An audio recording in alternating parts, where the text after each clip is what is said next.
नमस्कार. आपला भारत न्यूजमध्ये आपले स्वागत. स्वातंत्र्य दिन 2026च्या पार्श्वभूमीवर देशातील पोलीस, अग्निशमन दल, होमगार्ड आणि नागरी संरक्षण तसेच सुधारगृह सेवांमधील तब्बल 1057 कर्मचाऱ्यांना शौर्य आणि सेवा पदकाने सन्मानित करण्यात आले आहे. केंद्रीय गृह मंत्रालयाने ही माहिती जाहीर केली आहे. यामध्ये शौर्य पदकाचा विशेष उल्लेख करण्यात आला आहे. एकूण 301 कर्मचाऱ्यांना मेडल फॉर गॅलंट्री म्हणजेच शौर्य पदक प्रदान करण्यात आले आहे.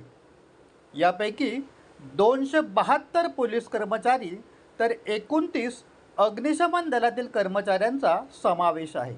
या 301 पुरस्कारांपैकी 197 पुरस्कार डाव्या विचारसरणीच्या उग्रवादग्रस्त भागात केलेल्या धाडसी कामगिरीसाठी. याशिवाय 92 कर्मचाऱ्यांना president's medal for distinguished service म्हणजेच राष्ट्रपती पदकाने सन्मानित करण्यात आले आहे. यापैकी 83 पोलीस सेवा, 4 अग्निशमन सेवा, 3 नागरी संरक्षण आणि होमगार्ड सेवा तर 2 सुधारगृह सेवेतील कर्मचाऱ्यांचा समावेश आहे.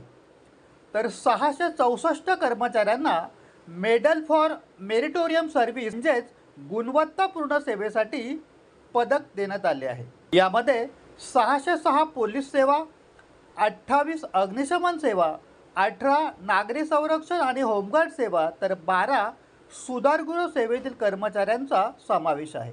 देशाच्या सुरक्षेसाठी, नागरिकांच्या जीवित आणि मालमत्तेच्या संरक्षणासाठी तसेच कर्तव्य बजावताना उल्लेखनीय कामगिरी करणाऱ्या या अधिकारी आणि कर्मचाऱ्यांचा स्वातंत्र्य दिनाच्या निमित्ताने गौरव करण्यात आला आहे. दरम्यान या सर्व पुरस्कार प्राप्त कर्मचाऱ्यांची राज्यनिहाय आणि दलनिहाय यादी केंद्रीय गृह मंत्रालयाने प्रसिद्ध केली आहे.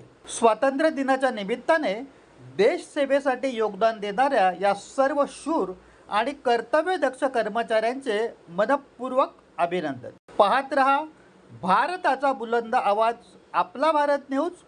सत्याचा ध्यास, जनतेचा विश्वास.